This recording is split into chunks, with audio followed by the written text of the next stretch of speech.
Class 6 চতুর্থ অধ্যায় পৃষ্ঠা ৭৬ বীজগণিতীয় রাশি।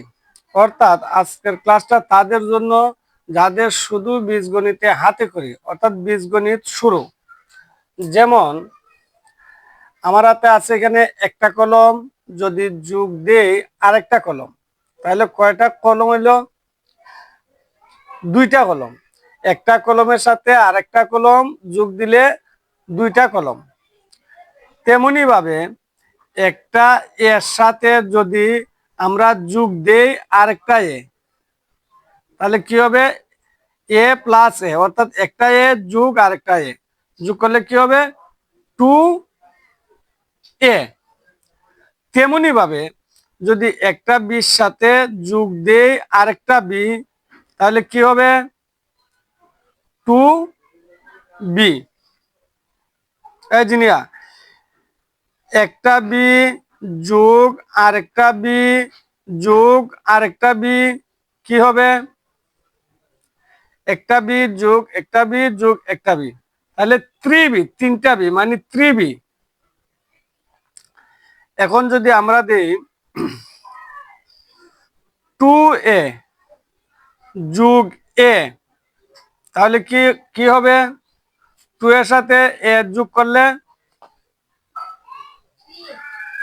দুইটা এ যোগ একটা এ, এখানে কয়টা এ আছে? একটা এ। আর এখানে 2a মানে দুইটা এ, তাহলে দুইটা এর সাথে যোগ একটা এ সমান হবে 3a।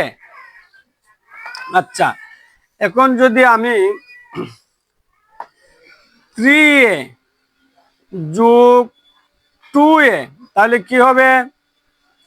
অর্থাৎ এখানে আছে 3a মানে তিনটা এ প্লাস 2a, তাহলে তিনটা এর সাথে দুইটা এ যোগ করলে পাঁচটা এ, অর্থাৎ 3 আর 2 এ 5, আর এ তো বসবে। সহজ কথা, তিনটা এ যোগ দুইটা এ, তিনটা এর সাথে দুইটা এ যোগ করলে হয় পাঁচটা এ। 2b প্লাস 5b কি হবে? অর্থাৎ দুইটা বির সাথে যোগ দিছি আরো পাঁচটা বি, তাহলে কি হবে? 2b plus 5b 7b, 7টা B হবে।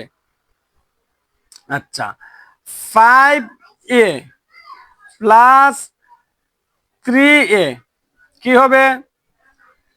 এখানে এ কয়টা? পাঁচটা, যোগ হয়েছে এ কয়টা? তিনটা, তাহলে পাঁচটা এ আর তিনটা এ যোগ করলে আটটা এ হয়, অর্থাৎ 5 যোগ 3 8, আর এ বসবে।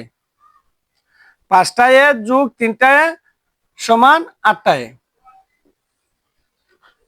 ধন্যবাদ সবাইকে।